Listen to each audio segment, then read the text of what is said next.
If you clicked on this video, it's probably because you have not been feeling confident about how you use your voice. Maybe you've been told that you're soft-spoken, that you're not easy to hear, that your voice is getting drowned out in the crowd, and that you need to feel more confident speaking in front of others. Well, today's video is going to break down how you can do that, and we're going to go through it very quickly so that you can use this whenever you need to. Starting with understanding how our voice, our breath, our posture, and our body all come together to push out our speech and give us the voice that we need to use at the time that we need it. So first things first is to make sure that you have proper posture. You're standing up nice and tall, and to ensure that you need to keep your feet flat on the ground, your knees are at a 90-degree angle, and that your back is either back up against the chair that you're sitting on, or that you're standing nice and tall, that you are able to lean back far enough so that your shoulders are relaxed and down, and that your chest is nice and open. We want to make sure that our rib cage, our diaphragm, and our lungs have full range of motion, flexibility, and capacity in order to access our breath and stabilize our core. Next, when you are speaking, you want to make sure you're maintaining proper breath by breathing in through your nose as you speak, and that will ensure that your mouth doesn't get dry, that you don't run out of air, and that you don't lose momentum as you are speaking. You are going to lose breath every time you use your voice, so ensuring that you keep that breath going by taking short, small breaths in through your nose as you keep speaking will help you along the way. You will get more comfortable doing this as you become more conscious of it. It's something that I have to do as I'm speaking right now on this video and when I am using my voice with my clients. We all run out of air. We all need to breathe. And when we are talking, we are using more breath. More air is being pushed out through our vocal cords to create the sound that we use when we are speaking. So you can do this one of two ways. You can breathe in through your nose, or you can take breaths through your mouth. Careful not to over breathe through your mouth because you will dry out faster. And if you find yourself drying out, there's nothing you can do to avoid that when you're using your voice. You want to make sure to stay hydrated. I've got my water right here with me. I'm staying hydrated every step of the way.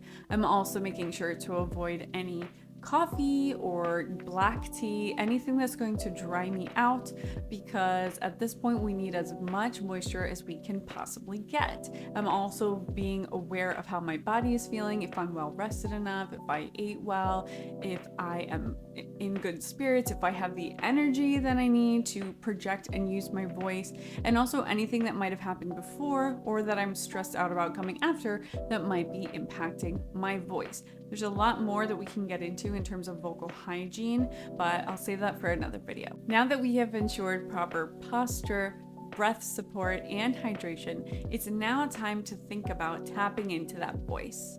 And we want to do that by exerting energy that flows up and out of our mouth so that we can reach our audience the way that we want to. Projecting your voice is not about yelling or shouting or creating discomfort or tension in your throat, your neck, your shoulders, your rib cage, none of that. We should be relaxed, we should be open, and we should be ready to give out our energy to the people who are listening to us in a way that's coming from a place of strength and groundedness. That is what I want you to envision when you are focusing on projecting your voice. This is not about pushing and tensing and forcing your voice out of you. It just means that you're speaking from a place of strength, that you know how to tap into your voice, and that you are making sure that your voice is being heard by everyone in the room, whether virtual or in person. So by using energy and visualizing your voice traveling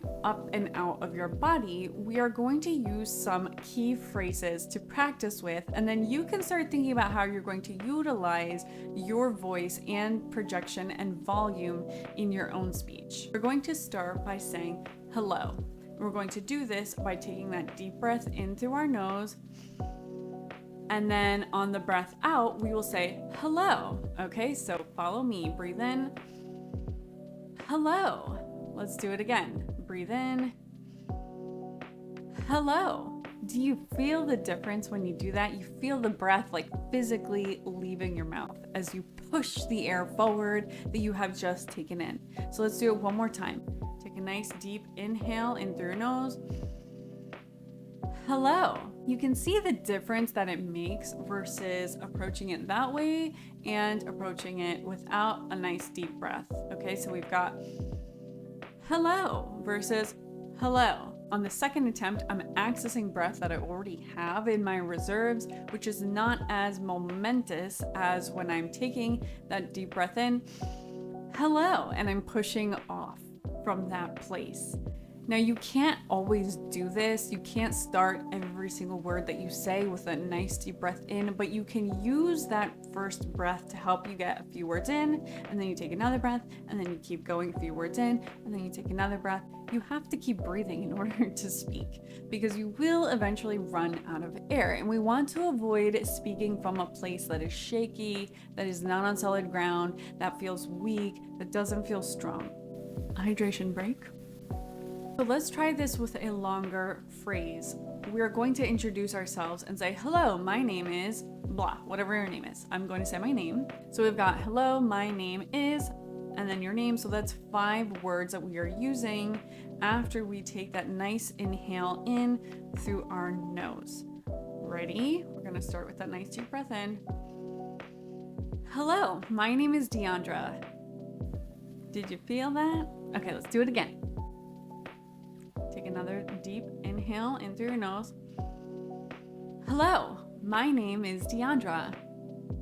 You should be feeling like your voice is energized, it is like powerful, and I'm not yelling. I don't need to shout in order to be heard. I can raise the volume if I need to because I have the breath and the muscle support to do so. But I am fully in control of my voice. But what if you are struggling more with the confidence of using your voice and feeling insecure of speaking so loudly and your voice actually being heard by everyone in the room? What if you've been shrinking and holding back because you don't feel 100% about what you have to say? That taps into a different sort of obstacle, and it's one that is going to take a little bit more digging and detective work on your end, because that means that psychologically you are getting in your own way. Maybe something happened once where you tried to put yourself out there and it didn't go well, and now you're a little bit scared to do it again. Maybe you are feeling insecure because you're not super confident with the topic you're discussing. You don't know it that well. You are intimidated by the people in the room. Maybe there are a lot of stakes on the line and there's a lot of pressure in the situation. There are so many different factors that contribute to us holding ourselves back, shrinking into ourselves, and not fully tapping into everything that we have available to us in order for our voices to be heard, to be respected, to be listened to. And so that is going to take some more work on your end to understand what is going on there, and are you able to get to a place where you are finally ready and willing to put yourself out there, to let your voice shine, to let yourself be heard. Another way that you can practice projecting your voice and getting more comfortable and familiar with the feeling is to put yourself physically on the other end of the room from where you will be speaking. If you typically work from home and you sit in front of your computer, you're very close to the microphone and the setup. But I want you to get up and go to the other side of the room and practice by yourself. Practice trying to reach the computer with your voice. This is going to change your perception of how you carry yourself, how you use your breath and your voice to reach the people through your computer, because that's where the microphone is. If you typically wear a headset, it's not going to have the same impact. So take it off, put it down, leave it on your desk, and go as far away from your desk as possible. You might notice that you have to push a little harder, that you have to reach a little higher and farther in order for your voice to come across. The same approach applies if you are speaking in person. Put yourself physically on the opposite side of the room from where you would be standing during that presentation or meeting or whatever. Or maybe you're sitting on the complete opposite side of the table. Do whatever you need to do to embody the feeling of having to push your voice physically out of your body. But don't ever do it in a way that makes you feel pain, strain, or discomfort, because that means you are pushing too hard, and we don't want that and we don't need that in order to use our voice. We just need to project using our breath and using all of the muscles that we have available to us in order to make that happen. Some people are more used to using their voice than others, and if you're not used to using your voice that much, you may feel more tired after speaking for a little bit. So that means you need to spend more time on your own, talking out loud, talking to yourself, talking to other people, recording yourself, listening to it back, and using your voice. Singing is a fantastic way to help use those vocal muscles of yours and really train your brain, your lungs, your body into coming all together to push your voice out for extended periods of time, because your lung capacity expands on the breath out, not on the breath in. So the more we use our voice, the more we are building up that endurance and that stamina.